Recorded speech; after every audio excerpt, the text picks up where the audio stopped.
उज्जैन के smart city के द्वारा बनाए गए नगर निगम कैंपस में स्विमिंग पूल में से एक युवक की डूबने से मौत हो गई। स्विमिंग पूल में बच्चा प्रतिदिन स्विमिंग करने आता है। यशवंतपुर उज्जैन के नगर पालिका निगम के कैंपस में ये स्विमिंग पूल बना हुआ है, जहां पर घर वालों का आरोप है कि स्विमिंग पूल में किसी भी प्रकार की सुरक्षा का इंतजाम नहीं है और ना ही कोई बचाव दल वहां पर मौजूद है। आपको बता दें कि युवक का नाम चंद्रवीर फारूकी है, जो कि आगर नाके का रहने वाला है और यहां पर स्विमिंग करने आता है। इसके बाद बालक के परिवारजनों ने नगर निगम पर लापरवाही के आरोप लगाए हैं। देखो, हम तैर रहे थे तो हम दोनों बीच में चले गए, है ना। तो उसको पता नहीं क्या हुआ, सांस फूल गई तो वो अंदर ही बैठ गया। तो उसके पास एक दोस्त था, उसको बचाने की कोशिश कर रहा था। फिर मैं बाहर गया, बाहर से पाइप लाया, इतने में वो अंदर चला गया। फिर मैंने उनको बोला तेरा को कि आ जाओ बचाने। फिर वो आए। अच्छा, तो जिस वक्त हादसा हुआ उस वक्त आसपास इनको सिक्योरिटी गार्ड के लिए या इनको सिक्योर करने के लिए कोई था आसपास? था। कौन थे वहाँ पर? उनको कोई प्रशासन की ओर से, निगम की ओर से कर्मचारी थे? किसी ने बचाने की कोशिश करी इसको? तुम्हें बाइक की जरूरत क्यों पड़ी थी अगर थे तो? वो सोच रहे थे कि मजाक कर रहे हैं हम, इसलिए वो थोड़ी देर से आए थे। अच्छा, बाद में फिर आपको जो 1-1.5 घंटे तक वहाँ बंद रखा गया, क्या क्यों रखा गया आपको बंद? क्या वहाँ के कर्मचारी आपको क्या बोल रहे थे? वो बता रहे थे कि मतलब तू बच जाएगा, तुम दोनों बच जाओगे तो यहीं रहो। अच्छा, कितनी देर तक आपको वहाँ पर बंद करके रखा उन्होंने? एक घंटे तक, 1-1.5 घंटे तक। फिर आप किससे बाहर निकले वहाँ? वो पीछे का रास्ते था। कूद के बाहर निकले आप? हाँ। आपका नाम बताइए। अंकित शर्मा। हुआ है, बच्चे की मौत हुई, क्या आपका इसमें मानना है और क्या मांगे आपकी? हाँ, उसमें ये हुआ कि मेरे भाई का मुझे फ़ोन आया कि आप नगर निगम जाओ। मैं जब मैं नगर निगम पहुंचा तो वहाँ पर कोई सुरक्षा गार्ड नहीं थे, कोई तैराक नहीं थे कि जो वो मतलब वहाँ पर अगर कोई बच्चा डूबे तो उसको मतलब वो बचा लें, इस तरह का वहाँ कोई इंतज़ाम नहीं था। और उसके बाद CCTV कैमरा का बोला तो उन्होंने वो भी नहीं दिखा पाए। अधिकारियों में आपने संपर्क किया उनसे? संपर्क करने की कोशिश करी तो वहाँ पर कोई जवाब देने को तैयार नहीं था, कोई वहाँ जिम्मेदार नहीं था। क्या मानते हैं आप इसको, ये बच्चे के हादसा है या फिर इसको आप हत्या मानेंगे? क्या मानते हैं आप? हादसा है, नगर निगम के लोगों की गलती है। वहाँ पर उन्होंने मतलब कुछ भी नहीं व्यवस्था कर रखी है, कोई इंतजाम नहीं। कोई अगर बच्चे हैं तो कोई वहाँ ड्राइवर नहीं है कि वो उनको बचा ले। अगर इस तरह की कोई घटना हो तो पूरी लापरवाही है। क्या नाम है बच्चे का? कहाँ रहता है, क्या करता है? तनवीर फारूकी। कहाँ रहता है बच्चा, क्या करता है? आगर नाका गली नंबर 1।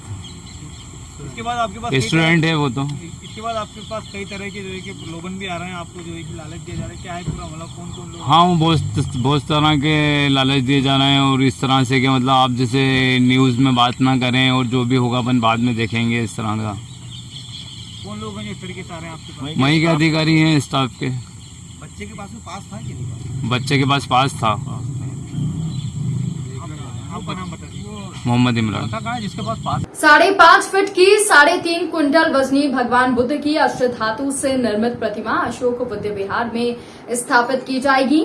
मौके पर बड़ा आयोजन होगा। इसमें देश प्रदेश से बौद्ध भिक्षु उज्जैन पधारेंगे। वहीं थाईलैंड से प्राप्त हुई भगवान बुद्ध की इस प्रतिमा को उज्जैन नगर भ्रमण कराया जाएगा। कानीपुरा से शोभा यात्रा निकलेगी, जो प्रमुख मार्गों से होते हुए अशोक बुद्ध विहार में पहुंचेगी, जहां पर प्रतिमा का स्थापना होगी। मध्य प्रदेश के अध्यक्ष गगन मलिक, फाउंडेशन के अध्यक्ष मोहन वाकुड़े, भारतीय बौद्ध महासभा के अध्यक्ष रामदास जबादे, बुद्ध निर्माण समिति के अध्यक्ष मनोज नागदेवे, प्रबुद्ध महिला संगठन के अध्यक्ष आशा तेलंग ने संयुक्त रूप से बताया कि बुद्ध जयंती पर अशोक बुद्ध विहार में कार्यक्रम आयोजित किया जाएगा। इसमें थाईलैंड से आई हुई मूर्ति के अनावरण की तारीख तय की जाएगी। अशोक बुद्ध विहार निर्माण समिति के अध्यक्ष मनोज नागदेवी ने बताया कि बुद्ध जयंती के दिन 16 मई को उज्जैन जिले के सांसद अनिल फरोजिया के मुख्य आतिथ्य में कार्यक्रम का आयोजन किया जाएगा। साथ ही प्रशासन कानीपुरा वैश्य टेकरी के विकास के लिए शासन प्रशासन से अनुरोध किया है। जी सर, आज प्रेस वार्ता रखी गई है। थाईलैंड से एक बुद्ध का मूर्ति आई है, क्या है विशेष? 8 अप्रैल को यहाँ पर आदरणीय फिल्म अभिनेता, वर्तमान में बौद्ध भिक्षु अशोका, जो थाईलैंड देश में है, उन्होंने एक संकल्प ले रखा है कि मैं भारत के अंदर 84,000 बौद्ध प्रतिमाओं का निःशुल्क वितरण करूँगा। उसके अंतर्गत 8 अप्रैल को वो वैश्य टेकड़ी अवलोकन करने आए थे। उसी संदर्भ में उज्जैन नगरी के अंदर महिला प्रबुद्धन संघ द्वारा और भारतीय बौद्ध महासभा सभा द्वारा उनका उज्जैन नगरी में भव्य स्वागत हुआ था और उनके साथ में थाईलैंड देश के वरिष्ठ बौद्ध भिक्षु भी आए थे। वो इस बिहार में भी आए थे। तो उन्होंने गगन मलिक फाउंडेशन के माध्यम से यहाँ पर फीवर अष्टधातु की करीब 4 कुंटल की प्रतिमा उज्जैन नगरी के लिए दी गई है। आज उसी की प्रेस कॉन्फ्रेंस यहाँ रखी गई थी। गगन मलिक फाउंडेशन के माध्यम से पूरे भारत में बुद्ध प्रतिमाओं का निःशुल्क वितरण किया जा रहा है।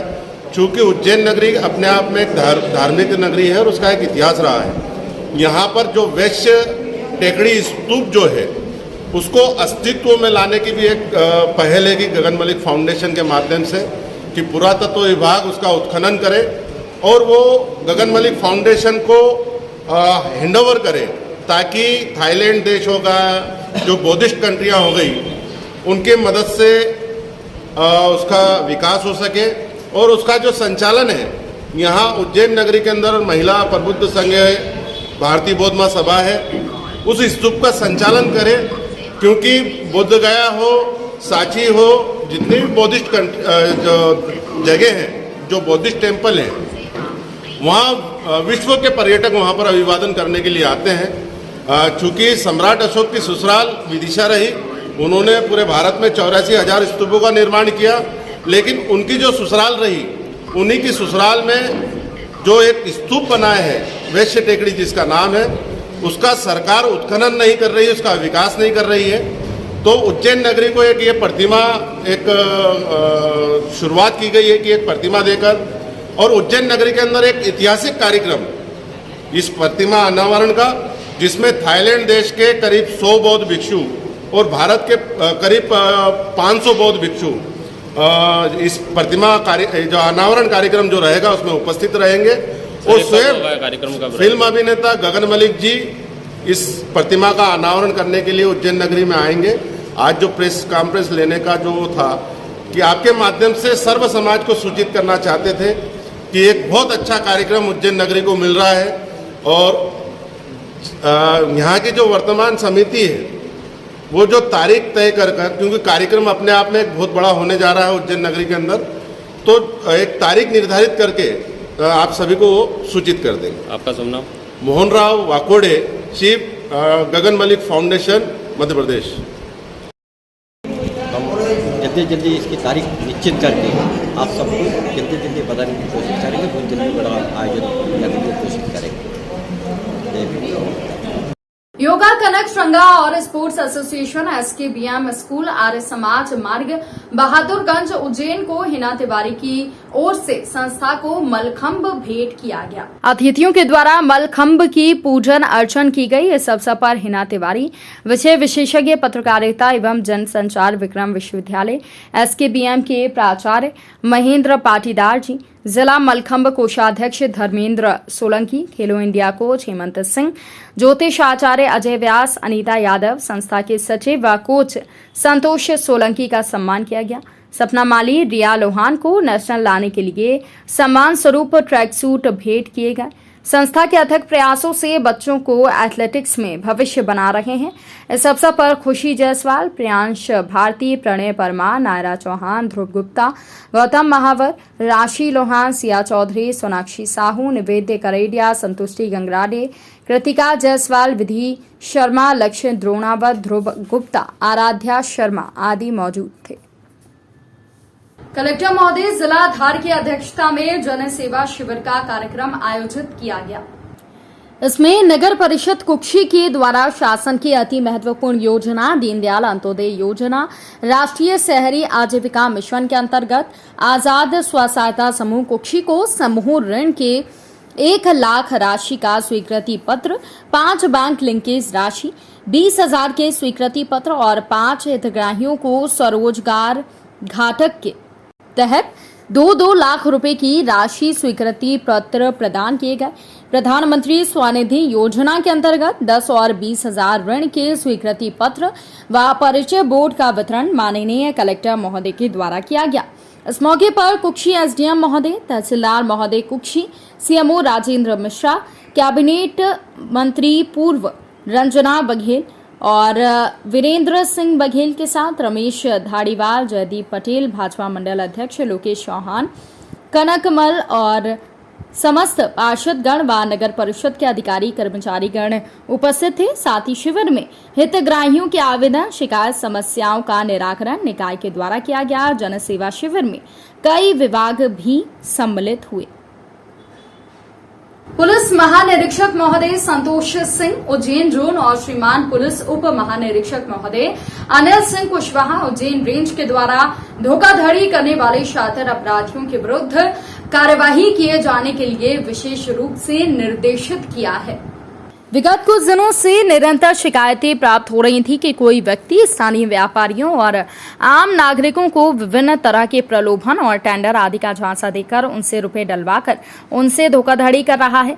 पुलिस अधीक्षक महोदय सत्येंद्र कुमार शुक्ला जिला उज्जैन के द्वारा आरोपी को गिरफ्तार करने के लिए निर्देशित किया गया। इसी तारतम्य में अतिरिक्त पुलिस अधीक्षक महोदय आकाश भूरिया और सीएसपी महोदय विनोद कुमार मीणा के मार्गदर्शन में थाना प्रभारी मनीष लोधा की टीम ने 12 तारीख को मक्सी रोड बालाजी मंदिर से गिरफ्तार करने में सफलता हासिल की है। 18 तारीख को विजय जैन निवासी फ्रिंगंज अरिहंत इलेक्ट्रॉनिक्स को 18 तारीख को मोबाइल से कॉल आया कि महाकाल मंदिर में एसी लगना है, आपका टेंडर खुला है, आप सिक्योरिटी मनी जमा करा दो। फरियादी विजय जैन के द्वारा आरोपी के एयरटेल के खाते से 96,480 रुपए जमा कर दिए गए।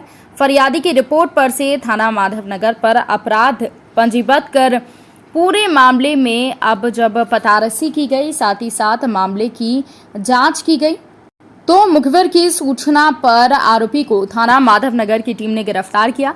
गिरफ्तार आरोपी पूर्व में सेठी नगर में रहता था, वर्तमान में किराए के कमरे में वो रहता है। आरोपी से अपराध स्वीकार करने पर उसे गिरफ्तार किया गया। अन्य घटनाओं में पूछताछ के लिए पुलिस रिमांड लिया जाएगा। घटनाएं करने पर आरोपी के विरुद्ध थाना कोतवाली, चमनगंज व महाकाल पर भी अपराध पंजीबद्ध किया गया है। इसमें गिरफ्तारी कर पूछताछ की जाएगी। आरोपी के विरुद्ध पूर्व में भी इंदौर विजयनगर थाने में फर्जी आईपीएस बनने के कारण उसे गिरफ्तार किया गया था। सर, ठगी का आरोपी पकड़ा गया, सर किस प्रकार का मामला है, कितनी वारदातें कबूल की है, फिलहाल क्या कार्रवाई की जा रही है? ये ठगी का एक आरोपी हमने गिरफ्तार किया है जिसका नाम आयुष उर्फ लंकेश है। तो ये जनरली लोगों को कहता था कि जैसे अभी जिस मामले में इसने एसी का टेंडर निकालने के लिए लोगों से ठगी की थी, कहा था कि आप इतना अमाउंट सिक्योरिटी अमाउंट डिपॉजिट कर दीजिए, आपको एसी का टेंडर मिल जाएगा। इस चक्कर में इसने 96,000 रुपये की ठगी करी थी। विजय जैन करके एक व्यक्ति है अरिहंत इलेक्ट्रॉनिक्स के, तो इस हिसाब से ये इस तरीके की ठगी करता है। इस पर और भी अपराध पंजीबद्ध हैं। कोतवाली महाकाल थाना क्षेत्र में भी और चिमनगंज थाना क्षेत्र में भी इसके खिलाफ मामले पंजीबद्ध हैं। प्राय इसने जो अभी आज इसको अरेस्ट किया है तो इससे जो पूछताछ की गई उसमें पाया गया कि ये इस तरीके के फ्रॉड करता रहता है, क्योंकि इसका ऐसा मानना है कि इसको कार्य नहीं मिला, काम नहीं मिला कोविड के दौरान, तो इसको पैसे का संकट आया, तो इस तरीके की गतिविधियाँ करता रहता है। क्या करोगे, कितना कुछ मशरूम कैसे बरामद किया गया है? अभी आज इसको अरेस्ट किया है। टोटल जितने भी अभी तक इसने फ्रॉड कबूल हैं उस हिसाब से टोटल अप्रॉक्सीमेट 5 लाख के आसपास इसने मामले कबूल किए हैं। तो अभी इसको गिरफ्तार किया, उसमें जितनी भी रिकवरी हो पॉसिबल हो पाएगी उतनी रिकवरी पॉसिबल हम करेंगे। लगभग कितनी वारदातें करना इतने कबूल की और कितनी वारदातें अभी तक सामने आ चुकी हैं? लगभग 20 के आसपास वारदातें अभी तक सामने आ चुकी हैं। जैसे ये ज़्यादा बड़े अमाउंट की ठगी नहीं करता था, ये 96,000 वाला इसका सबसे हाईएस्ट है जिसकी इसने ठगी की है। प्राय 10,000, 20,000, 50,000 तक की इसकी ठगी रहती थी। तो कोई अन्य और साथी के सामने आ रहे हैं या कोई गिरोह है किस बार? अभी उसकी जांच हम कर रहे हैं, क्योंकि ये अभी गिरफ्तार हुआ है तो अभी इसमें और जिन लोगों की संलिप्तता पाई जाती है उनके खिलाफ, उनको भी आरोपी बनाया जाएगा, उनके खिलाफ भी मामला पंजीबद्ध किया जाएगा। उज्जैन में तलाक होने के बाद भी पति पहली पत्नी से मिलता था। इसी बात को लेकर पति और दूसरी पत्नी में विवाद होते थे। दूसरी पत्नी इस बात की आपत्ति लेती थी। बुधवार रात को हुए विवाद के बाद पति ने अपनी दूसरी पत्नी का गला घोंटकर हत्या कर दी। इतना ही नहीं, उसने अपने बेटे को फोन कर उसकी मां की हत्या की सूचना दी। पुलिस ने आरोपी के खिलाफ केस दर्ज कर लिया है। आरोपी फरार है। चिमनगंज थाना पुलिस ने बताया कि कपड़े के व्यापारी राज रॉयल कॉलोनी में रहने वाले दिनेश चौहान का पहली पत्नी रेखा चौहान से तलाक होने के बाद उसने लीलाबाई उम्र 35 साल से दूसरी शादी की थी। इस बीच दिनेश ने तलाक हो जाने के बाद भी रेखा से मिलना जुलना शुरू कर दिया। ये बात उसकी दूसरी पत्नी लीलाबाई को पता चली। दोनों के बीच विवाद शुरू हो गया।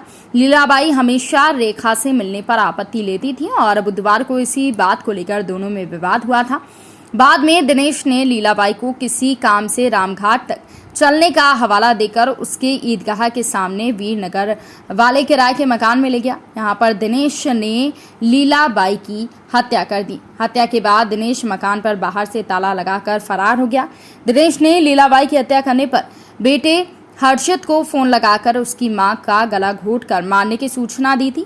दिनेश ने कहा था कि मकान पर ताला लगा है, चाबी खिड़की पर रखी है, लेकिन बेटे ने इसे मजाक समझा। जब काफी देर तक उसकी मां वापस नहीं लौटी तो हर्षित ने फिर दिनेश चौहान को फोन लगाकर मां की जानकारी ली तो एक बार फिर दिनेश ने मां का गला घोंटकर मारने की बात कही। इसके बाद बेटा हर्षित जब वीरनगर वाले मकान पर पहुंचा, चौकीदार के माध्यम से दरवाजा खुलवाया तो उससे मां की लाश मिली। पुलिस ने गुरुवार सुबह लाश को पोस्टमार्टम के लिए पहुंचाया है, तो वहीं आरोपी दिनेश के खिलाफ केस दर्ज करवाया है। फिलहाल वो फरार है। भैया बताइए क्या घटनाक्रम हुआ था? वो पति पत्नी दोनों अंतरालिया मान खाने गए थे और वहाँ से घर पे आए। घर पे आके दोनों में झगड़ा हुआ। झगड़ा होने पे उसके पति ने मारपीट की उसके साथ। मारपीट करके उसने अपनी सिस्टर ने जहर खा लिया और वो पति को धमकी दी। पहले तो धमकी देने के बाद बोला उसने पति और दोनों पति ने मिलके उसको जहर खिला दिया। क्या नाम है आपका? मेरा नाम दरबार खींची है। कहाँ पे हुआ था ये मामला? ये बोरखेड़ा पितरामल में हुआ, ये उसके ससुराल में। क्या नाम है? कविता। इनके पति का? तूफान। आपका नाम? मेरा नाम दरबार खींची। आप कौन है इनके? भाई हूँ। फिलहाल में कविता पति तूफान है, इनका लाश पंचनामा मैंने बनाया, बॉडी को देखा है पंचों के साथ में। तो परिजन ऐसा बता रहे हैं कि वो प्रेग्नेंट थी और उसका अबॉर्शन हो चुका है और बाकी फिर रिपोर्ट देंगे हम डिटेल में। कहाँ के रहने वाले? कौन सा हॉस्पिटल में इलाज चला था इनका? इनका JK हॉस्पिटल में इलाज चला था। जी ठीक है। नाम क्या है? बोरखेड़ा पितरामल के रहने वाले हैं, प्रियंका।